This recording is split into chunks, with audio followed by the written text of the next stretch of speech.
TVA internal comms. Subject line, Superman. Agents, Nakware and Jonathan. Gentlemen, we've received a case that is somewhat outside your regular jurisdiction. However, your task remains the same. Should this film remain on the sacred timeline or be pruned by the power of the Entertainment Variance Authority? This one may test you. This time we're taking a look at Superman.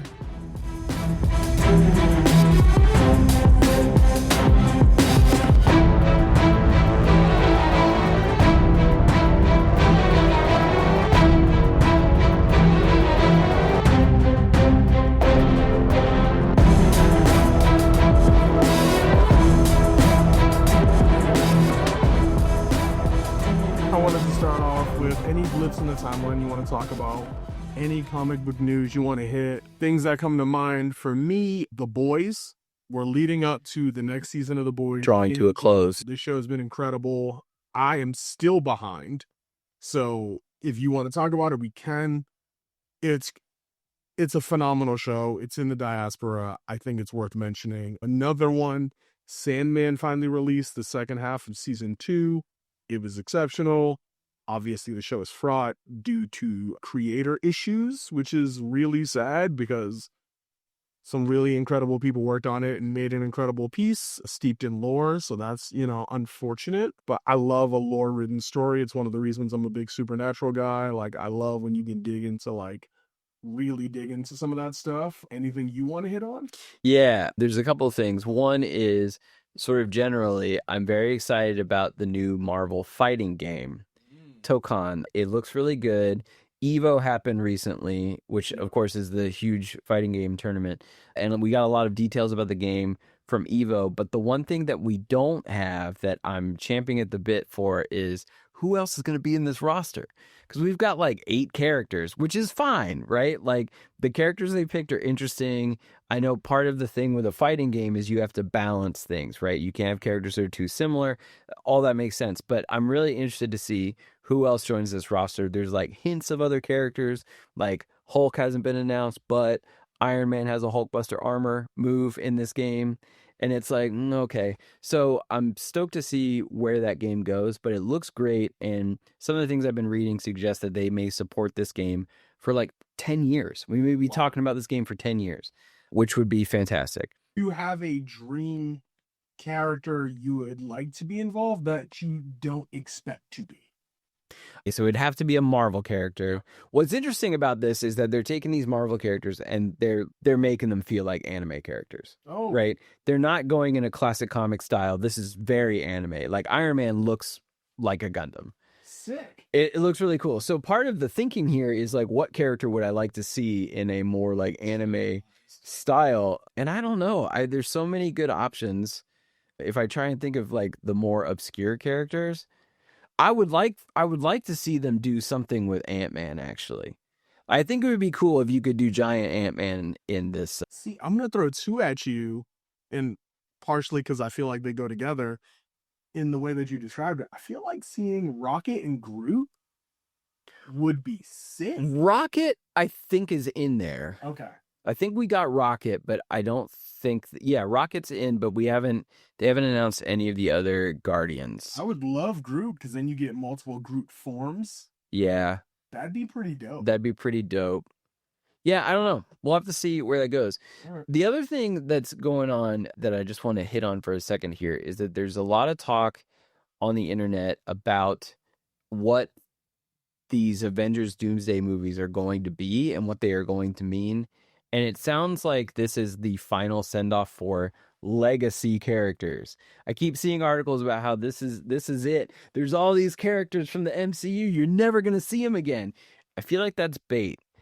Because, I don't think that we get to the end of Doomsday and Tom Holland's out as Spider-Man. Isn't that factually true already? They've already signed him on for another 3 movies. Right. That's not happening. So, what characters am I not going to see again? And I'm really confused about it because of what they mean is, the legacy X-Men characters. It's yo, I already said my goodbyes in Deadpool Wolverine. I don't think they're talking about... I haven't been mourning those characters. I think there is a weird in-between that people are referring to, and I think people have it wrong.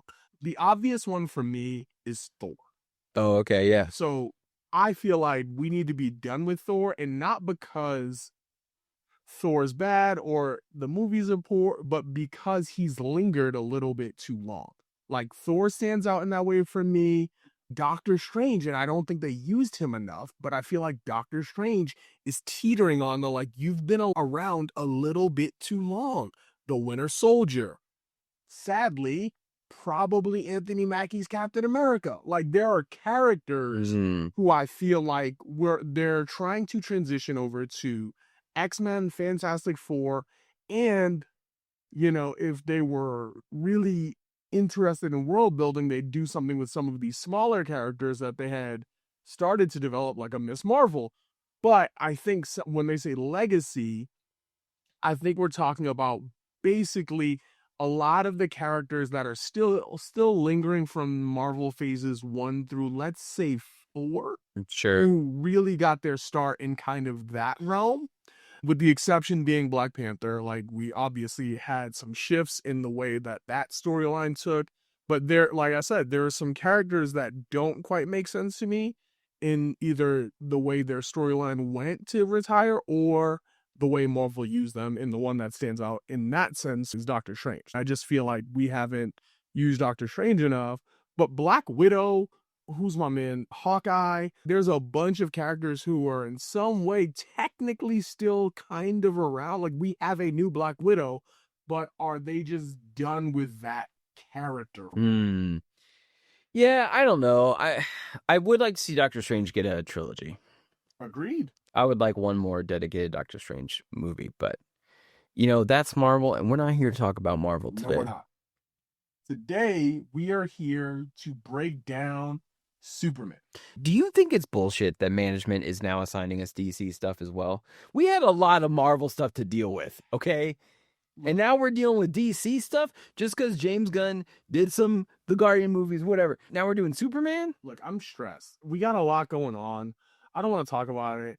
I don't think it stops here. That's my bigger concern. My God. We've got Marvel. We're taking on DC. What's next? If we do it well, I think they're going to be like, well, I mean, we've got some of these smaller studios. It's I'll bullshit. get them on that stuff. It's bullshit. It's a lot, man. And I'm tired. I'm consuming so much media. It's so much media. Go on. We got to get into Superman. We got to get into Superman. Let's just do it. All right. Let's crack open the case file. Why don't you give me your opening thoughts? What were you expecting when you went in here?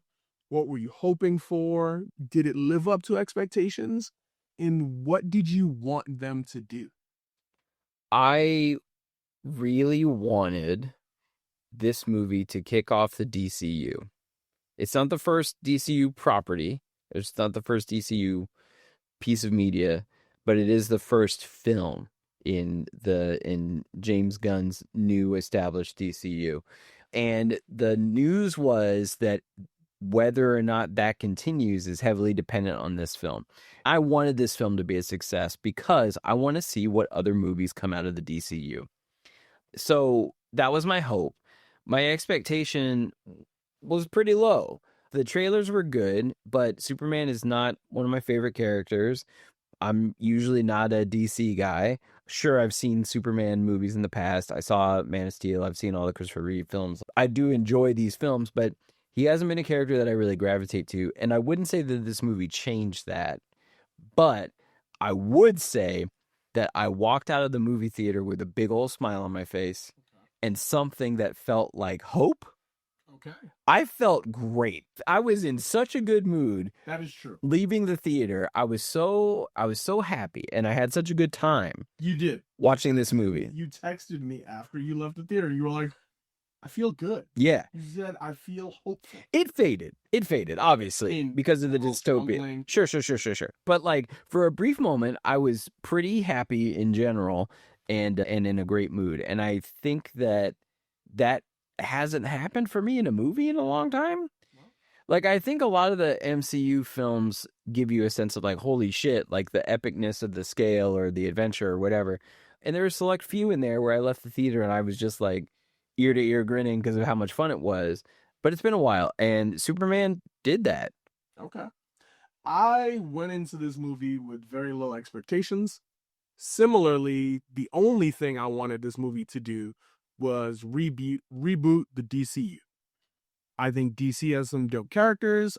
I like a lot of their characters, and I find them very interesting. I hate Superman. Superman, for me, DC Captain America. Okay? It's ridiculous. You're a ridiculous person. He's not for me. He is not a character targeted at me. He sucks.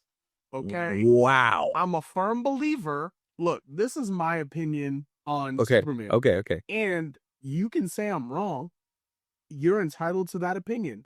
I'm going to tell you that you're wrong. But my problem with Superman is he feels like a hero that can't be beaten because anytime they ran into an issue that he couldn't resolve, they just gave him a new power.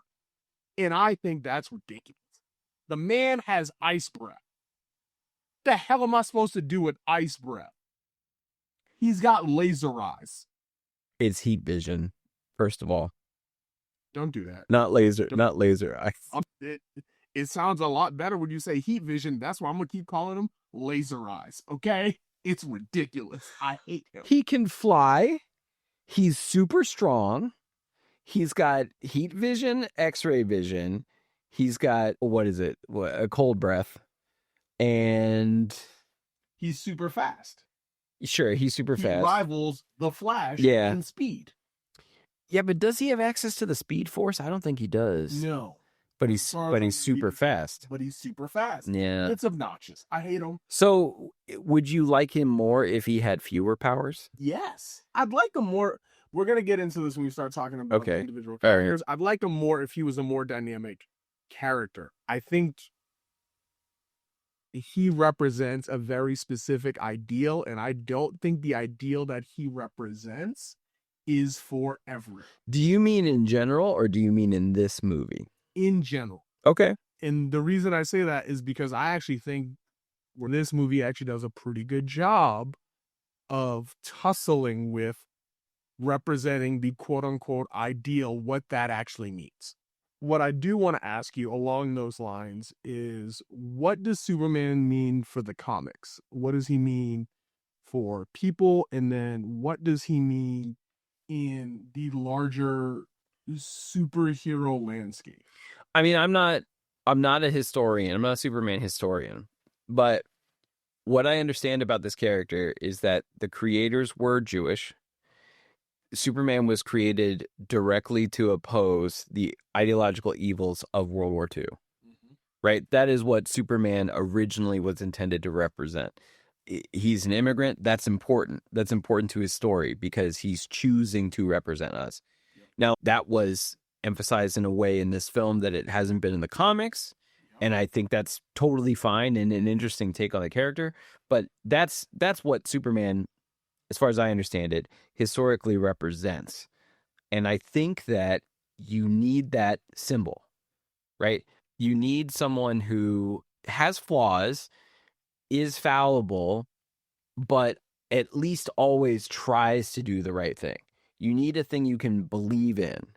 And I think Superman can be that symbol in a way that a lot of other superheroes can't, right? When you're having a bad day and you're trying to get yourself together, pick yourself up off the ground, I don't care how much you like Batman, okay? That's not Batman's deal. That's not Wolverine's deal, right? Wolverine will sit there and buy you a beer. Superman will give you a rousing speech. And I think that's the difference. Love him or hate him. First of all, I don't know how you hate Superman. You may not enjoy his powers or his stories or whatever, but Superman's such a nice guy. So I really love the way you described that, because the reason I hate him is exactly what you just said. Okay. Everything you just described it's moral, it's just, it's right. It should represent everyone. And I don't think his character historically has. And that is why I have a problem with Superman. I think the character you just described is someone that everyone can relate to and root for. I don't think Superman has been done justice in that. I don't think he has represented everyone. I don't think he has been relatable to everyone. And I think that has done the character a disservice. Because to your point, Superman should be for everyone. He should be the ideal that like you're striving for, that everyone can be like, I need to be better because there's someone out there who can literally do whatever the hell they want and is choosing to do what's right. And I think that's what Superman is supposed to represent. And I don't think historically he has. When you watch Dragon Ball Z, are you rooting for Vegeta? No. I mean, Vegeta's pretty sick, but Vegeta's kind of a dick. Vegeta's a dick. Yeah. I mean, that's why everybody loves him. Yeah. Yeah, but like, you hating on Goku? No, I'm not hating on Goku. Nobody's hating on Goku. Why would you hate on Goku? I mean, Goku is a little bit lame in the same way that like all like main character heroes are a little lame. Like Ash Ketchum, little like just a little like you kind of need a little. I can't follow you. You're asking me to follow you down a path I cannot go. You need a little lame. Leave Ash alone. This main character energy work in these scenarios. Sure. So no, for example, Superman is the extreme of that. One thing I loved about this movie is that they got Supergirl getting blackout drunk on other planets. I was like, this is what I need you to have a vice. Like, I need you to have a vice. I want He you. loves. I want you to resist. He loves punk music. Oh, bad punk music. Whoa. I want you to resist your vice, but I want to know it's there.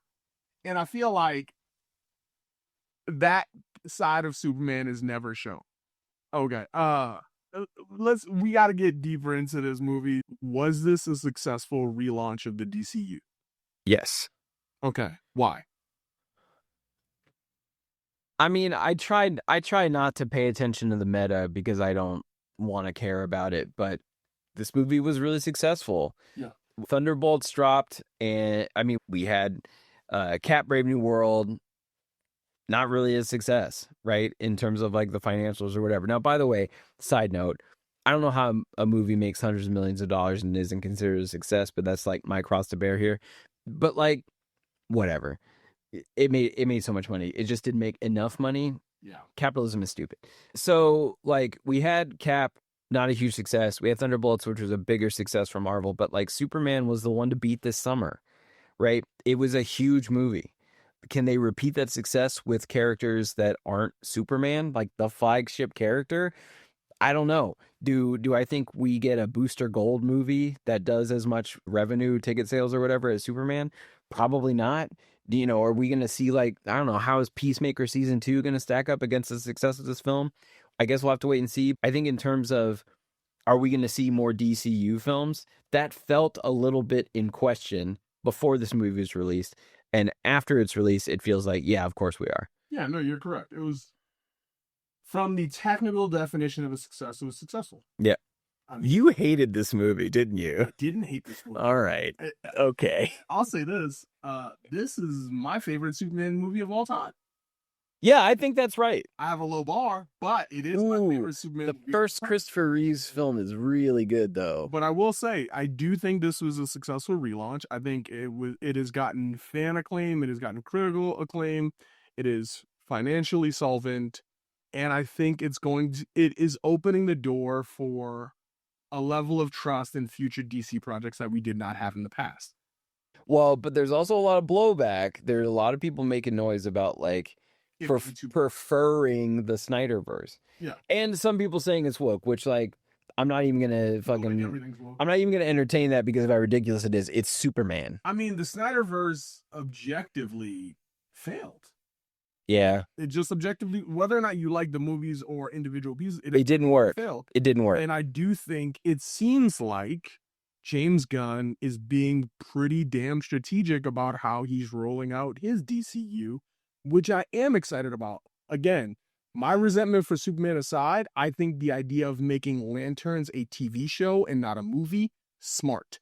I think continuing with Peacemaker, which is going to be a smash hit, shout out your boy John Cena, that He basically and can the, do no wrong. and the rest of that cast in that show is exceptional. My homegirl from Orange is the New Black, killing it. That show was fantastic. So continuing that on, I think is going to be great. I think it's a bold move to lean into, I believe, a Supergirl movie we're getting. I think that's interesting. I think that could be a big flop, but it's a big swing. If it gets women out in droves, he could get a segment of the population that Marvel has not been able to capitalize on. That being said, I don't know if Supergirl is the character to try and stake your claim on. So I think he's doing some interesting things. I think the DCU relaunch was successful, and I'm just excited for more content. Per usual, I love more content. I love world building. Let's do it. What's interesting is that the commentary around this film and around the DCU has not been so much how much money did this film make versus, whatever, like, is it justified? Are they going to do another film? Like, that kind of conversation seems to be quieter than the conversation of who is going to be Batman. Yeah. You know what I mean? And I feel like the discourse around Marvel lately has been like, they're off their game. Why are they off their game? Are they off their game? Are they making money? Was Thunderbolt successful? Was Cap successful? What are they going to do? There's a lot of this conversation around like Kevin Feige coming out and saying we're asking people to do homework, which I've never really agreed with, but like whatever. That seems to be most of the Marvel discourse, whereas now the DC discourse is like, who the fuck is going to be Batman? That's excitement. That is exciting. People are excited about this. I want to know that too. I want to know who we're going to get as Batman. Who do you want to be Batman? I mean, I have no idea. There's so many good choices. Are there? I think so, yeah. I disagree. Who do you want? I just don't want them to mess it up. Yeah. Because they messed it up last time. With Pattinson? Yes. Okay, we got to do another episode about that. He was functionally terrible. That movie's awesome. No, it's not. Yes, it is. No, it is not. No, it is not. The entire movie, it is nighttime, the entire film. It only rains in Gotham? It only rains. I have so many. Water is a motif. It's a motif. Okay, let's save it. Superman. Yeah. How did you feel about the visuals? The style, the costumes, the sound? Did it add? Did it take away? Was it believable? I would describe the aesthetic as retro modern. Like it definitely, in my opinion, and feel free to correct me if I'm wrong, I believe this movie takes place in current day, but it has the appeal of those old school Superman comics from like the 40s, 50s, and 60s. It really had a vintage feel to it that appealed to me. I thought they executed it really, really well.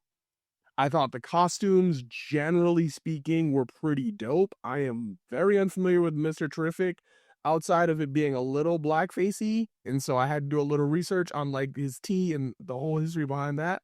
But his costume was sick. The visuals were pretty strong. I didn't think you could see a strong CGI touch on a lot of the things that were clearly CGI. It was well put together. And I thought very specifically, because this is a big deal because of the cheesy nature of Superman, the soundtrack was really well done in that it was very uplifting and powerful, but subtle. The soundtrack for Superman, you can get super cheesy. Like we're talking, if you go back to even the Smallville TV show, the entire soundtrack for that show is so cheesy, but so appropriate for Superman. And so I'm glad they didn't go super heavy-handed with the audio footprint on this. How did you feel? I feel like this film went out of its way to pay homage to several great Superman moments and things in the past. So one of the influences that I saw in this, and this is going to date me, but is the Max Fleischer cartoons. A lot of the design decisions, the giant monster, the robots in the Fortress of Solitude, all of that, and some of the fight sequences too, really reminded me of those old Superman cartoons in a really good way. And then there were elements that obviously felt like the Christopher Reeves films. The soundtrack quotes the John Williams score like all over the place, which was really awesome. This felt like a comic book movie. Yeah. I know a lot of people say that. What I specifically mean by that is like Lex Luthor's prison felt like a comic panel, Yeah. an infinitely expanding prison with who knows how many characters in it, right? Like the fissure forming in the fabric of reality. That's comic book stuff. Yeah. The giant monster kind of threw me at first because I was like, that's not fully explained, right? That's not like, He grows. why does Lex have this? Like, why does he grow up? None of that's really explained. It's not important because it's a comic book movie and we needed to have a fight. There needs to be the fight. This is Metropolis. Metropolis, if Tokyo is a matchstick city because Godzilla blows it up every other day, then what is Metropolis? And there's even a scene in the film where Superman's talking to Lois Lane and the Justice Gang are just like fighting this huge monster in the background, and Superman's like, oh yeah, it's just one of these, it's not a big deal, whatever. Because like Metropolis is a beacon, a magnet for Constantly under attack. Yeah, it's like, who cares? And that's fine because it's a comic book movie. So I don't feel like that's an excuse. I feel like it's intentionally trying to emulate comic books and that style and that pacing. And a lot of that came through in the visuals and the sound. I didn't love the costumes for the Justice Gang. Sure. Mr. Terrific looks awesome, and I don't know why the other two are wearing Mr. Terrific's clothes. That's how it felt to me. Because Mr. Terrific is like basically the next most important character in this film. For sure. It's Superman, maybe Lois, and then this guy. Yep. And he was awesome. He's totally stole the show. And I really only knew about that character because of Arrow and the way they portrayed him in that show, which is completely different, or maybe just like a little bit watered down by comparison. But guy was awesome. Yeah. He might be my favorite character from the film. 100%. Like, Yeah. He's badass. And before we dig into Mr. Terrific, I agree. Hot Girl's costume was good. It felt comic accurate. Mr. Terrific's costume was so sick that, like, her costume, you're just kind of like, eh. And they did the Green Lantern dirty. They just did the Well, because they were all variants. They were all wearing variants of like the same outfit. And it's like, just put them in their clothes. And Superman's costume, I will say that Superman's costume was great in such that Superman has a terrible costume. So there's only so much you can do. I can't believe this slander. The man wears the trunks on the outside. Yes. Need I say more? So does Quailman. You love the shit out of Quailman. Hey, Quailman is the shit. No. Okay? All right. Quailman is the shit. Quailman, you know what? I just made this connection. Quailman is white Stefan Urkel. Okay? Yeah. Oh, shit. Doodle on that. How you feeling about that? I don't like that. This exploded your mind. Oh, my God. Sit with that. Okay, great. And that's why Quailman works. Superman's costume is excellent in this film. It's great. I will say the design of the S Terrible. is a little too geometric and not enough of an S. And like, I kind of get it because it's an alien symbol or whatever. It's fine. It's fine. Here, let's get into the characters before, so I don't have to frustrate you anymore. I actually have a hot take about the characters. My appropriate response to a well done version of a bad costume. I can't believe you. They made an exceptional facsimile of a bad costume. Let's dig into the characters. There's too many. That's my hot take. Hold on, let me run through. Okay. You're probably right. Let me run through meaningful characters in the movie. Okay. And we can figure out, we don't have to talk about all of them. This is just a rundown of, in my opinion, meaningful characters in this film. We got Superman, played by David Cornsweet. Lex Luthor, played by Nicholas Hoult. Lois Lane, played by Rachel Brosnahan. Jimmy Olsen, played by Skylar Gisondo. Eve Teschmeyer, played by Sarah Sampaio. Mr. Terrific, played by Edie Gathiehi, I believe it's pronounced. Hawk Girl, played by Isabella Merced. She's incredible. Love her. She's also in Last of Us, Alien Romulus, and Madam Web, and I think she's been great in everything. Green Lantern, played by Nathan Fillion. I love his character. I'm unfamiliar with that actor. We got Crypto, and we got the Superbot, played by Alan Tudyk, who's also great. And if I'm not mistaken, plays the robot in iRobot. Alan Tudyk is great. He's also K2SO in Star Wars. Oh, I am a fan of him. Yeah, no, he's awesome. So the thing you should know Nathan Fillion from, and if you haven't watched this, you have homework, is Firefly. I haven't. It's And you gotta watch it. And Alan Tudyk is in that show as well, and he plays a great character in that show and the film Serenity. They're both really good. Nathan Fillion, from what I understand, is really good friends with James Gunn, and one of his secret B tier goals of every film he makes is, how can I embarrass Nathan Fillion? And so in this case, he just made him a gigantic dick. Yeah. Which was awesome. But Nathan Fillion has been in a bunch of good stuff. He's in all the Guardians movies in one role or another. He was in Suicide Squad as the guy who could remove his arms and control them independently, and then immediately got murdered. But he's a terrific actor. I really love him in everything he's in. He's got a great sense of humor, and he was awesome as Guy Gardner. He also stole the show. Yeah, minus that haircut. I mean, but the haircut's intentional, right? No, it works. It works. It's terrible, but it works. The place where this film has too many characters is in the Daily Planet. Oh, interesting. You got to have Lois. You got to have Jimmy. You got to have the editor. Yep. And then there's two other characters that are like, what are you doing here? Yeah. That basically didn't add anything to the story. I mean, it was cool to see them as cameos, I guess. I guess, but like that was too many characters. Where I would have liked to see more characters was in the Justice Gang, because like 3 doesn't seem like a lot. Like a really fleshed out super team. But all of them got a little bit of time to shine. Not enough, and I definitely want more. But they all got a little bit of time. I was glad Mr. Terrific got a lot of time. Yeah, I think the Justice Gang was done a bit of a disservice. I thought Mr. Terrific was exceptional.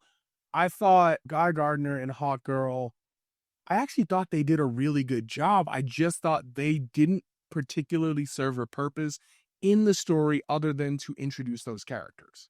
Yeah. And that's what I really struggled with. I love Isabella Merced. I think she's an awesome actress. That this story doesn't do anything for Hawk Girl except for the scene at the end where she drops that guy and is clearly a badass. Well, and then the other character is the actor who plays Metamorpho.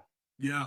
Right? And so that's one more character that you add to the whole mix. He shows up and kind of has a one-liner or two in the final battle of the film. And it's kind of cool that he's in there, because the flavor of that level of character, I think, is important for a Superman story. Okay. Right? This isn't just like street level crime or whatever, right? You got to have some really fantastic stuff in a Superman story. And having Metamorpho in there, I think, helped accomplish that. Okay. I can see your perspective, but as a character, include him because total screen time is probably under 7 minutes. Yeah, that's probably true. Here's one other hot take. Go ahead. Is that one of the big reveals of the film is that one of the villains is a genetic clone of Superman. Yeah. And that feels like when you're playing an early, let's say mid-90s fighting game, and they were like, let's pad out the roster by just doing a color swap on one of the ninjas. Right? You needed Lex Luthor to be the bad guy in this film, and Lex Luthor is not going to go toe-to-toe with Superman, right? I mean, I guess you could have done it, like, you could have given him the power armor that he had in, like, the animated Superman show, but, like, having him have someone else fight his battles made him feel more villainous. So I kind of appreciate that, but it was a letdown. I'll say that was one of the big letdown moments. And actually, the other villain who like sacrificed herself and like adopted all this technology into her being to like hack computers and like form weapons and stuff, much more interesting character. Oh, yeah. Great, phenomenal. So I'm gonna hop in on that. Okay. I thought the Superman clone was dumb. I thought it was objectively a terrible call. I thought they did a really good job making Lex Luthor the smartest man in the room. Yeah. And that was what made him a great villain. And so I felt like the super clone, if you will, was really unnecessary and like kind of cheesy in a bad way, where I was like, the only thing I appreciated about it is that it showed a level of ambition from Lex that I was surprised by, in that he was able to get Superman's DNA. Like, he was that committed. He was like, I got your DNA. I have everything about you. Yeah. I just thought that like using the clone in that way was cheesy. I actually don't necessarily think having the clone was a bad decision. Like, I think if he were to have had the clone and was using him as we don't even need Superman, as soon as we dispatch of Superman, I've got the clone ready and we can control it. I actually think that would have been a better take on that plot point for me. But I did think the super clone was dumb. I thought that the cybernetic girl was awesome. She was really cool, really interesting. And I'm gonna get out and I'm gonna say this now because I have to take my medicine on this one. In the movie, there is Crypto, the super dog, and I'm a hater. I hate Crypto. I think he's whack, but I think Superman's whack. Crypto was perfection. They did Crypto so well. That is exactly what a super powered dog would be like. It was exceptional. I love Crypto. So going back to what I was saying earlier about this being a comic book movie, like an actual comic book movie, when I saw Crypto in the trailers, I got excited because I was like, if they're willing to bring in Crypto the super dog in this film, who knows what they're going to do. Yeah. I got so excited. The very fact that Crypto was in the trailer at all was like, okay, I have to see this because I want to see how far they're going to push this into being a real comic book movie, not a grounded comic book movie, not a realistic, not a Netflix gritty comic book movie, but a comic book movie. And I feel like Crypto's involvement really did that. Mm-hmm. And I know I said earlier, Mr. Terrific kind of stole the show, but like, actually, Crypto might be the second most important character in this film. Yeah, Crypto's great. Great. Can I take one more second to talk about the super clone? Okay, go ahead. The one thing I like about the super clone, because like on a surface level, the reveal was disappointing. But when you think about the lore of the film and what the film was trying to say, and overthink things and overanalyze things for a few weeks, here's the best thing I can say about the super clone. The film and the strategy behind Lex Luthor's whole attack on Superman wasn't necessarily to kill him. It was to discredit him. And it is hypocritical that he was discrediting Superman while he had Superman doing all of the shit he accused Superman of doing. Every accusation is an admission. That is what this film did. That is what this character is about. It's not about the fact that Superman was fighting a clone of himself. It was that Superman was fighting against all of these untruths and misaccusations and misinformation that was being peddled by Lex Luthor. And in the end, like facing those actually head on. That's what that character represented, was the accusations being an admission. Lex cannot stand on brains alone. He always has to do something underhanded and morally reprehensible, and that's why he always loses. All right. So before we get into dig really deep into the story piece of this, a couple more characters I want to touch on. Eve, one of my favorite characters of the film. Secretly pretty great. Yeah, secretly exceptional. She reminds me of my homegirl that hangs out with Wong. Sure. Yeah, she's given that vibe, and she's just pretty awesome. Insecure, she's smart, she's layered. Like, I really thought that character was pretty, like, fun to have around. Jimmy Olsen, clutch. Just always there at the perfect time, and the character never did more than the character should have been capable of doing. I do feel like James Gunn looked at the portrayals of Jimmy Olsen through time as like kind of a nerd or kind of a pipsqueak or whatever, and was like, yeah, but he's got game. Yes. And we're going to make him have so much game in this film. And that was fun to watch. It was fantastic. It was fantastic. All right. And so then getting into the three big guns, Superman, Lex Luthor, and Lois Lane. I thought that the portrayal of Lois Lane was fantastic. I really loved that they jumped right into the Lois and Clark relationship dynamic, and it wasn't stereotypical in that it was fraught because of her and not him. I really enjoyed that. I thought David Cornsweet killed this role. 2 roles, actually. Exactly. Actually, 3 roles. You can explain that in a second. Okay. I thought Corn Sweat killed it, but what I will say is I thought this movie did a really great job of portraying Clark Kent. Yeah. And I thought Superman still kind of weak. I didn't think that there was enough range of emotion for the character of Superman. Clark Kent, super well fleshed out. He was really interesting. He was really great. And I thought Superman, almost on the opposite end of things, is so naive and so idealistic that like the character isn't believable. As far as Lex Luthor goes, Nicholas Hoult was fantastic. I think He's amazing. it's awesome that he tried out for Superman and then got cast as Lex Luthor. I think that's fucking sick.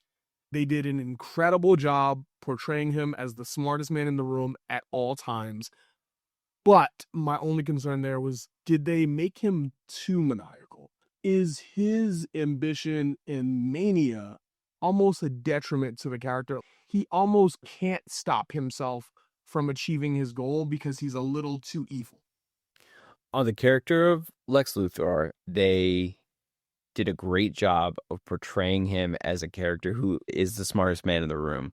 Smartest man in the whole film, basically, except for maybe Mr. Terrific.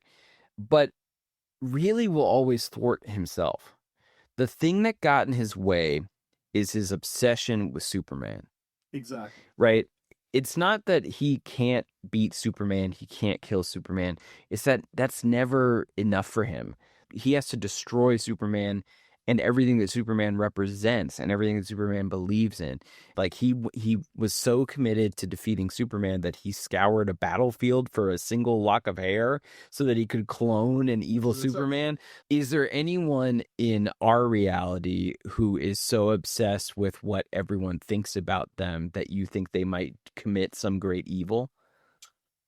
Does that ring true for you? Does that resonate in any way? Sometimes it's not that you are capable of some great evil that leads to your downfall. It's that you are so obsessed with a recognition that you don't have or feeling slighted in some way by comparison that it drives you to do these ridiculous evil things.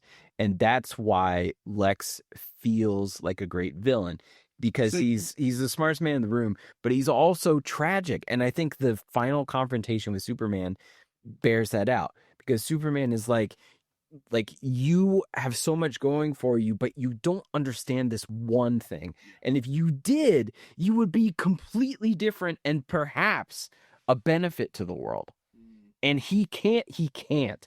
Because he's so blinded by his hatred for this guy that he believes is better than him. And he can't have anyone be better than him. It is one of the best things they do with that character.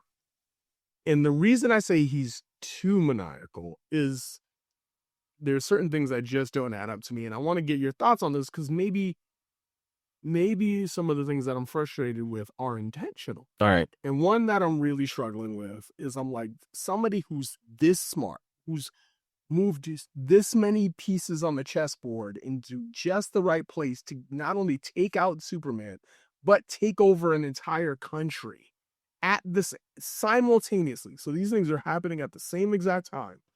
To time it just right so that they happen in succession so that his biggest rival is out of the picture and he is elevated to a new level of power at the same exact time. He's found out, he's thwarted, and then he's taken to jail. And I am meant to believe that he would not have had multiple guards on his payroll to get him out of that situation. What are you going to do? I mean, he's also a public figure, right? I think he needs to be bound by the laws of the society that he's in to a certain degree because of the visuals. Now he can have his moment of triumph, right? He can find a way to fight the allegations. He can weasel his way out of this. He can come back stronger than ever. If he just allows some guard or whatever to rip him out of a whatever police vehicle he's in and not go to jail, it's sort of like admitting that he lost. Oh, so you think that he wants to maintain some modicum of plausible deniability. It's all about optics with him. That's the whole film, right? Is he's trying to discredit Superman. He finds this thing and he's like, I can use this against Superman, right? And that's fair. I still find it hard to believe that anyone who that clearly thinks that they are so much better than everyone they interact with, which is very apparent. It is very apparent throughout the film that he thinks he's not only better than you, me, the people in the room. He thinks he's better than everyone. Mm-hmm. It is hard for me to believe that someone whose worldview is shaped by that perspective then would believe that they have to follow the rules that everyone else has to follow that someone else set. Yeah, for me, the reason that that's okay and the reason that that makes sense to me in the context of the story is that Lex Luthor does believe he's better than everyone, but that doesn't stop him from needing everyone's approval. Okay. He needs everyone to agree with him. And you can't have that if you resist arrest. If Superman stops you and hands you over to the police and you're going to jail, what you can do is you can say, fine, you know what? I'll take the high road here. I'll see you in court. I'll put up with this farce, which is clearly incorrect, because I know that I'm going to come out on top. Okay. That's the position that a narcissist will take. And I think that if Lex Luthor is anything, definitely a narcissist. He's a hardcore narcissist. So yeah, that's what I think is going through his head. Okay.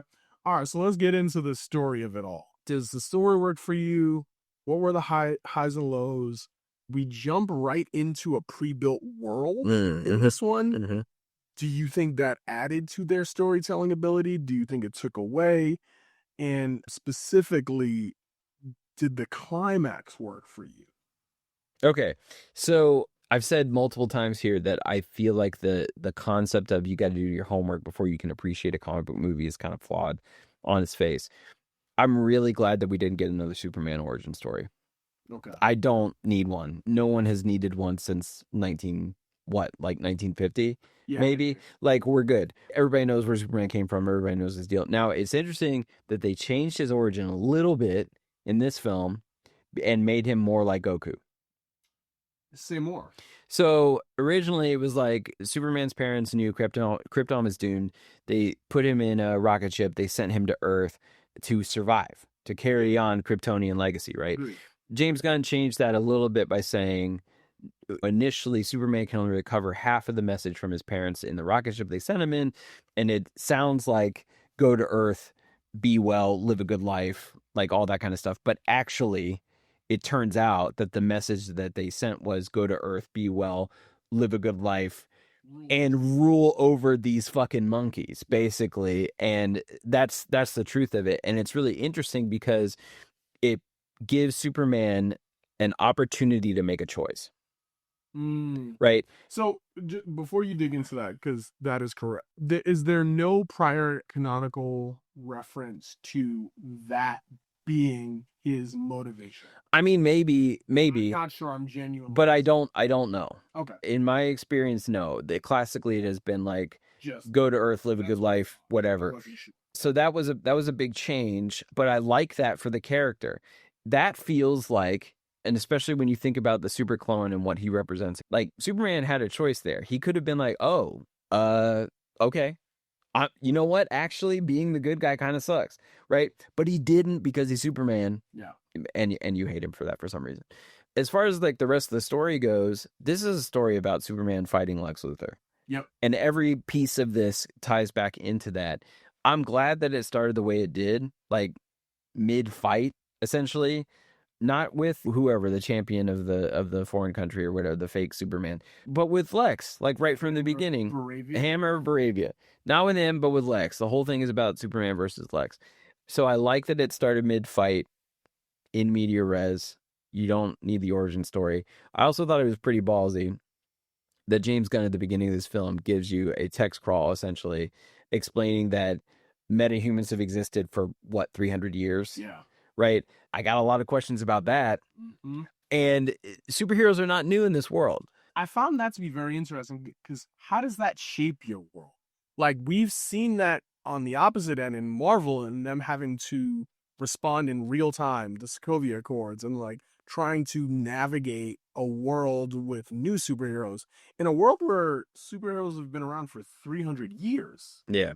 Well, metahumans. Sorry. How has society shifted around the idea of these people being here? It's completely different, right? Because the MCU is our world that you added superheroes to.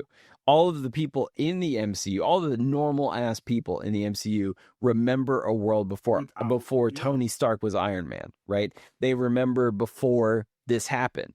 And much is made in the MCU about how you get Iron Man, that leads to this, more superpowered people start showing up. Some of them are good, some of them are bad. Who knows what's going on, right? But it was always our world with superheroes applied. And this is completely different because it's like, no. This is a world that is parallel to ours, similar to ours, but superheroes and people with powers are not new here. No. And so, yeah, I have a lot of questions about that. And this film basically didn't answer any of them. Nope. It hinted at some stuff like that the Hall of Justice was previously occupied by other superheroes, that the Justice Gang is not the first like power team. Yeah. So I'm interested to see what happens there. Are we going to see movies that take place in the past? Are we going to get a live action Batman Ninja?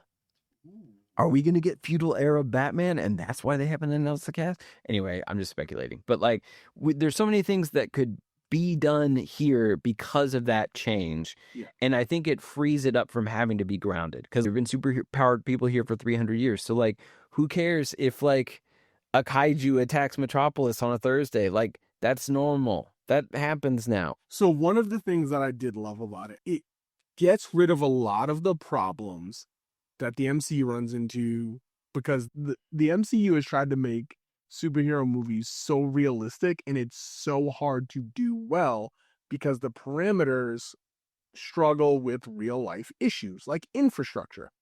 So one of the things I love about this is if we've got superheroes around for 300 years and a kaiju knocks over a building, we had to resolve the infrastructure issues around that long ago. And when I say infrastructure issues, I don't mean the actual like fundamental like takeaway and rebuilding of that building. I mean like the insurance issues. Oh, sure. Like all of the little stuff that I'm like, the whole idea of this world falls apart because the insurance company is just going to be like, no, we're not insuring you. We've been knocked over 7 times in the past 3 months. This isn't happening. In a world where superheroes and metahumans have been around for 300 years, that's taken off the table, in my opinion, because we've had to deal with this.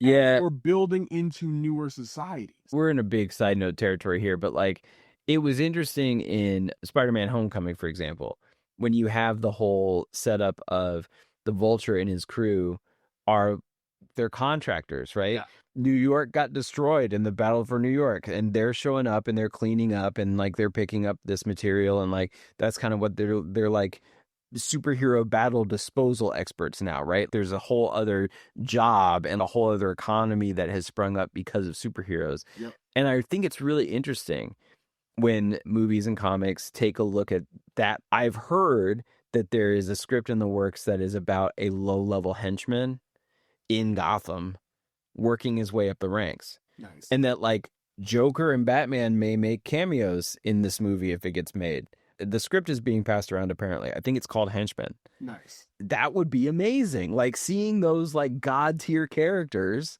but from the eyes of somebody who like has a gun and wants to do crime. That's kind of cool. And that's why it's interesting, you know, even in like Daredevil, right? When you get that ground level and you see how people are affected by superheroes. I'm into that. And I hope that we see a little bit more of that as the DCU goes along. All right. So, you know, I think that the story was good. The character dynamics worked really, really well. I thought that the pacing was a little bit quick at times. I thought Lex Luthor finding the Fortress of Solitude and getting in that quickly felt real rushed, but it worked for the story. So there were some issues that I had where I was like, okay, this feels a little bit pacey, but to your point, I really think that they wanted to take on the feeling of a comic book. Yeah. And I think they executed that very well. The narrative is that of a comic. Yeah. It feels like a comic run. Pacing was comic level too. And I think that when you are looking at it from that point of view, the story works really, really well. The climax is where it falls apart for me. The rift felt ridiculous. While Lex is a psychopath and the smartest man in the room, this felt almost too maniacal for me. Just letting the actual city like fall into another dimension. I mean, not just the city, but the fabric of reality. Fall into another dimension. That felt a bridge too far for me. That is where the movie falls apart. The story falls apart a bit for me. In the climax, the rift was way too much. The big Superman v Superman fight felt a little bit cheesy to me. I actually loved when they're putting the nanobots into Superman's lungs. Oh, yeah. That level of the fight was awesome. It was a really smart battle tactic. I thought that his way to get out of it was super smart.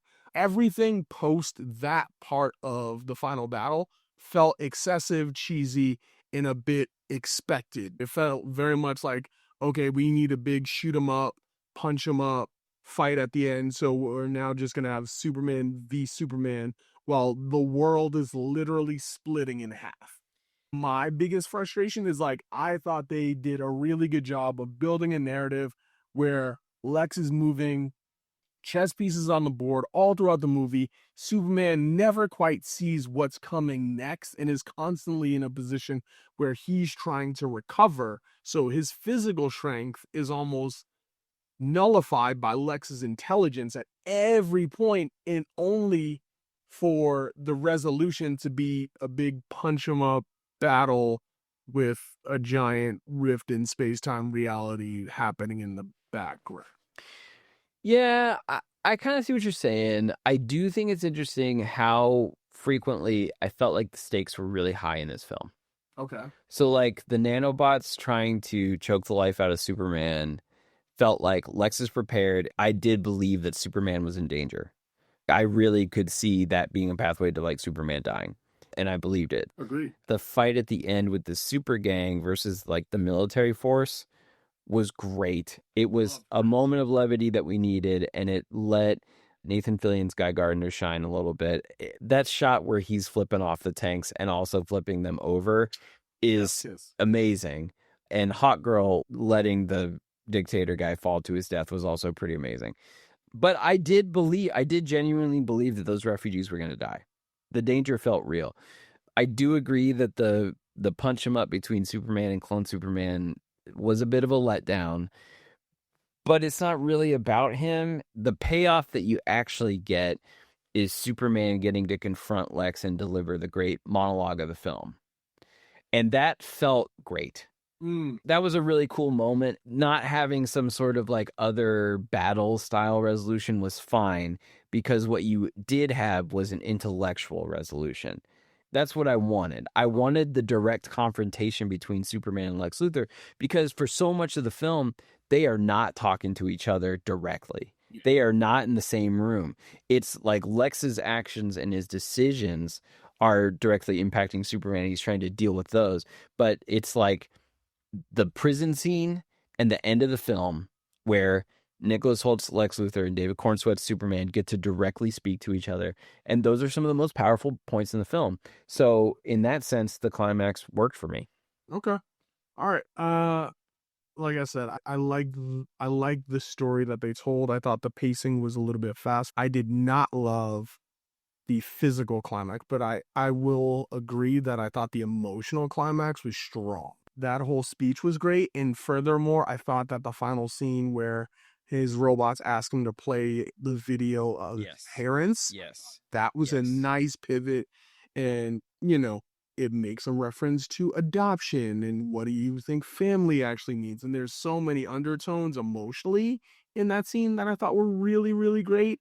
They did a really good job trying to portray Superman as someone who is fighting not just for himself or for his perceived country, but for man, if you will. And I Sure. thought they executed that really well. So yeah, let's start wrapping up here. How did this movie make you feel? I loved it. I really, really loved it. I did not anticipate that going in. Like, it didn't change the way I feel about Superman. Like, I didn't run out and go buy a bunch of Superman comic books. But in terms of like what it was, I had a great time at the theater. I really enjoyed the film. Felt very hopeful. Felt great coming out of the film. Yeah, I think great summer blockbuster. Great start to the DCU. Really excited to see what comes next. The flaws are there, but they're kind of inconsequential. This film's not getting pruned for me. Okay. I enjoyed it. This is by far my favorite Superman movie. I have my qualms. I do not think it was perfect, but more than anything, I left and I was happy. Like you said, I had a fun couple hours. Yeah. I thought the characters were pretty cool. I want to see more of Mr. Terrific. I want to see more of the Green Lantern. Yeah. I want to see more Hawkgirl. I want to see more Crypto. I could do with less Superman, but maybe that's just a me issue. I think that this does give me hope for the DCU moving forward, and I'm excited to see where we go. I hope that they get Batman right, because that is crucial. So let's get into it. You know the rundown, our final 4 questions. Are we pruning it or are we keeping it? Does it make it to the sacred timeline? What is your numbered score on a scale from 1 to 10? I'm not pruning this film. It does deserve a place on the sacred timeline for sure. If you're going to force me to assign a number, I'm forcing it. it's an 8. 8 even? Maybe an 8.5. I think that there's too many characters and some of them felt unnecessary. The super clone thing is kind of a letdown, and that stops it from being like a 9 or 10. I don't even know what a 10 would be, but like Okay. maybe an I 8.5. want you to keep in mind, our grading scale is a bell curve. So your average film is a 5. Sure. So you want to go with what? What are you going with? I think I'm still in like 8.5 territory. You're going 8.5? Yeah. Okay. And for our fans, I'm going to go ahead and say this. We do a weighted average for what these films rank out to be. So what J-Mac has given an 8.5 will be affected, our cumulative score, by my score. I didn't agree to math. So I did not agree to math. I took the final verdict on our last movie. I will also be doing it for this one. So Okay. I'm going to give Okay. J-Mac final verdict on our next movie. Sure. So he can kind of... That's so gracious of you. Where that movie fits Uh-huh. on the thing. And Okay. the reason I'm doing that is because I am now forced to purposefully rank Superman lower. So that This is bullshit. Rank with your heart, damn it. Yeah. Rank with your heart. Fit. What do you got? Fine. All right. If you want me to be honest, Yes. I want to go 6.5. Sure. Settles. But you can't, because that's ridiculous. Because that You know that it's ridiculous. That would be rude. Okay. And if I'm being honest with myself, Mm-hmm. I've been thinking about this as we've been talking through the pod, and there's one number that keeps coming up for me, and this is me being honest. 7.2 for me. 7.2. I think it's a 7.2. It's good. It's above average. Okay. But 8 feels very high for me. I really enjoyed this movie. Mm-hmm. And more than anything, what this movie did was get me excited for the DCU. Yeah. It did not get me excited for more Superman. And that is significantly dropping the score for me, if I'm being honest. Is I left, and like I just said, I'm very excited to see all these other characters. I'm excited for more Lex Luthor. I am not excited for more Superman, though. This is where you and I differ. Especially like the post-credit scene, which was just a funny joke, which I thought was wonderful. I am excited to see more of this Superman. Exactly. Yeah, for sure. And I think that's fair. And that's why I was like, it'd be disingenuous for me to drop it lower just for the sake of the cumulative score being lower. But if I'm being honest, I cannot go higher than a 7.2. I just felt like it was good. It wasn't great. So that Can I make one suggestion? sure. Have you watched the animated Adventures of Superman? I have not. The series that came out after Batman the Animated Series? I have not. Would you be willing to try? I would. When I say I haven't watched it, I haven't seen like seasons. There are certainly Sure, scenes, you've caught an episode or whatever. when the dark side meme got Sure. popular, I was like, I remember that moment. Yeah. Like, You've seen like some episodes of Justice League or whatever. Okay. I think maybe we should give it a shot. Yeah. I think we should give it a shot and see if it changes the way you feel about Superman. I'm down. Here's what I'll say. The DC animated stuff is great. Yeah, it's Consistently, really they good. made really good stuff. So I'm actually down to give it a shot because I do thoroughly enjoy their animated content. Yeah. Okay. All right. That's it, ladies and gentlemen. Before we head out, we're going to hit y'all with our post-credits scene. And as you know, this is where we like to bring it to food. I'm building a team. This is where we like to bring it to food corner. Oh, to shit. discuss. We're talking about food? Fuck. We're always talking about food. Okay. What you got? We like to discuss something, a little nod that happened in the film. Sure. And bring that to the real world. Sure. Use that to discuss our own. I do like tastes breakfast and for dinner. likes. I Exactly. do. Yes.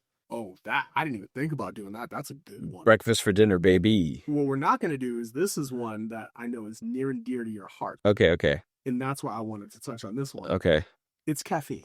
Yeah.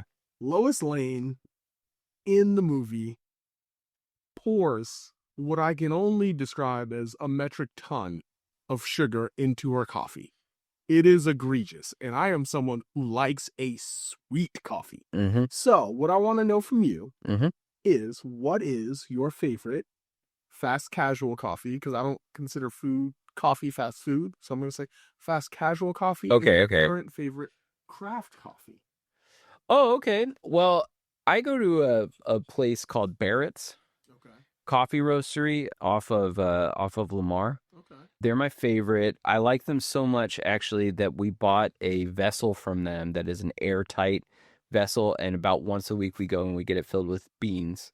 And like we try different roasts, it's fine, but they're all really good. So I like going to Barrett's. That's my like top level, like gourmet level coffee. When it comes to fast casual coffee, I think the Starbucks is trash. Okay. I think it's trash coffee. What I will do most of the time is I'll go to a local place.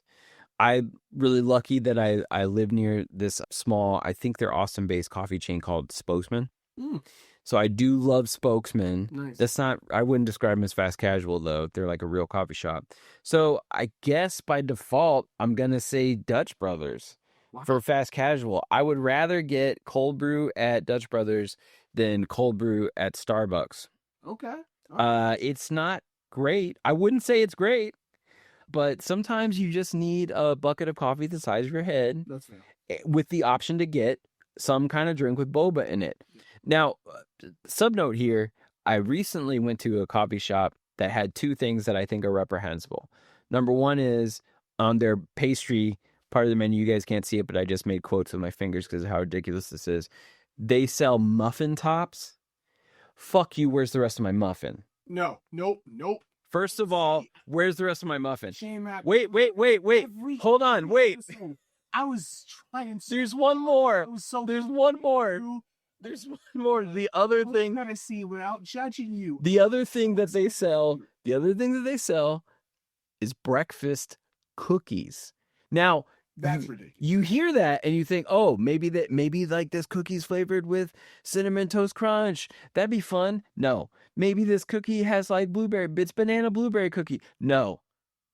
It's chocolate chip. It's just for breakfast. We just decided to call this breakfast cookies. That's nothing. That's just a cookie. Okay. So here's what I'm gonna say. I want to know your answers. Look, ladies and gentlemen, as you know, I can be very judgmental in our post-credit scene. I wouldn't say that about you. I've been trying to be better, and I picked this because this is. Are you talking about this in therapy? A little bit. Yeah. I picked this topic because I know this is your area of expertise. Sure. I'm not gonna come in here and step on your toes. Okay. When I know for a fact you know more about this than me. This is your space. I was trying to let you cook. Let him cook. The demons in my blood need the caffeine, Let so him cook. And then you are correct. Breakfast cookies, if it's not like a piece of biscotti or a scone, that's ridiculous. It's That's ridiculous. just a cookie. That's just a cookie. But muffin tops, objectively, that is the best part of the muffin. They are ahead of their times. They're innovators. Okay? You are judging them when that's probably the best thing they offer. Just the muffin top. I ain't got to deal with none of the messy bottom that nobody really, we eat it because we paid for it. That's the only reason people, or we spend the time baking it. But really what you want is that nice, soft, squishy top. Maybe, and if you get it just right, maybe it's like a little crunchy on the edge. But Oh, I love that you crunchy see, sugar. like you Listen. I will reach across the aisle here, okay, and I will clarify my position. Okay. I do believe that the muffin top is the best part of the muffin. Okay? Okay. I'm with you. Okay. I just want the rest of my muffin You just too. feel cheated because you're paying for a whole muffin. They're not discounting me for the muffin top. That's fair. If anything, they're charging me more. That's highway robbery. And you are once again a victim of capitalism, is what it sounds like to me. Like, what's next? They're going to start selling just like the tops of the broccoli with no stalks? Again. How am I going to pretend that I'm going to make veggie stock later? Again. They're on to something that they started just selling broccoli tops. I'm buying them. I mean, it is the best part of the broccoli. Again. You can buy crowns. Nobody come at me in the comment section. I know you can buy broccoli crowns, but like, I want those stocks so I can throw them in a gallon bag so I can pretend that I'm going to make stock later, and then I don't, and then like 8 months later I throw them away. Yeah, that's fair. I need to do that. So what I will say is this is your area of expertise, and this is where I will show my own immaturity. Okay. I'm gonna come up and I'm gonna just level with y'all. I'm from the Northeast, and up there we do Dunkin' Donuts. Respect. Hard. Respect. We rock with Dunkin' Donuts. They're not Dunkin' Donuts anymore, which is just Dunkin'. I'm upset about. It will always be Dunkin' Donuts to me because that's how I was raised. Yeah. Do you understand? I've been drinking large, sugary iced coffee in negative weather since sophomore year of high school because that's how we get down.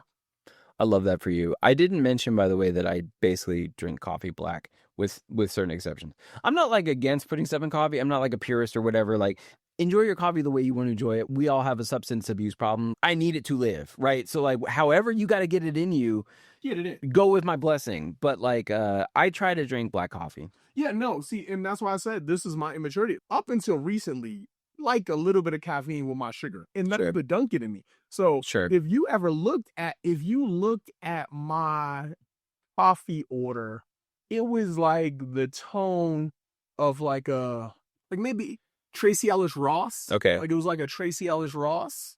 Like you could tell that there's a lot of cream in it, but the dark is getting you where you need to go. Yeah. That's kind of the skin tone that I was going for with my coffee, and that's how I was rocking on the Dunkin'. Now, my favorite craft coffee, as I've grown and elevated, and my palate has grown, and I've been introduced to the finer things in life. There's this shop called Talisman that I rock with. Real heavy, small ownership, family owned. They're great. I really just enjoy everything that they produce. My current favorite is as you know me, I'm a psychopath. They have a peanut butter syrup. So I'll get their peanut butter latte. Yeah. The chef's kiss. That sounds pretty good. Again, I've had to make better decisions, so I'm trying to get that as only a treat because I'm trying to get less sugar in my coffee these days. Yeah. But when I want to start my day off just right, I hit up Talisman. I go in the morning. Their baristas are super nice. They're always willing to chat with you and get your day started right. I get me a peanut butter latte, and I am good to go. Can I share one more coffee anecdote with you? Yeah, go ahead. In the last week, I've adopted a new coffee rule that I intend to live by. In the last month, I went to Waffle House for the first time. We discussing this on the next pod. I went to Waffle House for the first time. They built a Waffle House near my place, and we didn't go for the first few months because they were busy and they had like a line. Yeah. And I'm not about waiting in line to go to the Waffle House. That's fair. But I went to Waffle House for the first time. I had a great experience. It was wonderful. I got hash browns with chili and cheese. It was amazing. Last week, Danielle and I were invited to a couple parties, so we were out very late. We did not have a proper dinner. So after party number 2, we did go to the Waffle House. This was about at 1 a.m. Had some breakfast. It was a great experience. But I made a bad decision. Okay. The decision that I made was when they asked me if I wanted anything to drink, I didn't say coffee. I said, ooh, can I just have like a water? Because it's 1 a.m. And probably I'm going to eat these eggs. I'm going to eat this toast, whatever. And then I'm going to go to sleep. Yeah. Right. So I don't want to be up all night. I don't want to be up all night. That was the wrong move. If you are in a diner situation, you must drink coffee. Yeah. Period. Yeah. I'll tell you this, Waffle House, the first time I got coffee, it was amazing. Second time, no coffee, did not taste as good. Yeah, that's because coffee is quintessential to the diner experience. I think so. It's not even good coffee. It's just the No. physical act of having coffee at a diner is necessary. You got to. It has to happen. You got to. So yeah, that's on you. That's on you. I've realized my mistake and I've amended my ways. All right, I love that for you. Thanks. Have you catch a fight at the Waffle House yet? This last the Or two times the two times first out, didn't you? the two times that I've been to Waffle House, I've not seen a fight, but this last time I did see a lady wearing something that I would deem incredibly inappropriate for public consumption. Was she a lady of the night? I don't think she was the lady of the night, but perhaps that's the vibe she was going for. Okay. It's not for me to judge, but I think that is the vibe she was putting out there. Yep. Mm-hmm. Yeah. Those are the vibes. Look. Sometimes people just need to wear more clothes. This was one of those times. Here's the thing. The people who should be wearing less clothes are never wearing less clothes. Yeah, it just doesn't work out like that. It just doesn't work out like that. And, myself included sometimes. Look, I like to go out shirtless. I don't have any business being shirtless. I really appreciate you wearing a shirt to our recording sessions. I know it's not your preference. Yeah, it's only because this is your place of residence. Sure. You can record at my spot. It's hot. We in Texas. Yeah, that's fair. Shirts off. Okay. Great. Ladies and gentlemen, that has been the Entertainment Variance Authority on Superman. We want to give a special shout out to They Call Me Swerve for our intro music. We want you to like, subscribe, stay tuned for what we've got coming up next. We'll be covering the Fantastic Four. We're going to cover Eyes of Wakanda. We're going to cover Ironheart. We got a lot coming at you, so stay tuned. We'll be back. Peace. Thank you for listening to the Entertainment Variance Authority. Listen to additional episodes wherever you get your podcasts. And keep an ear out for future episodes. I herald his beginning. I herald your end. I herald the next episode.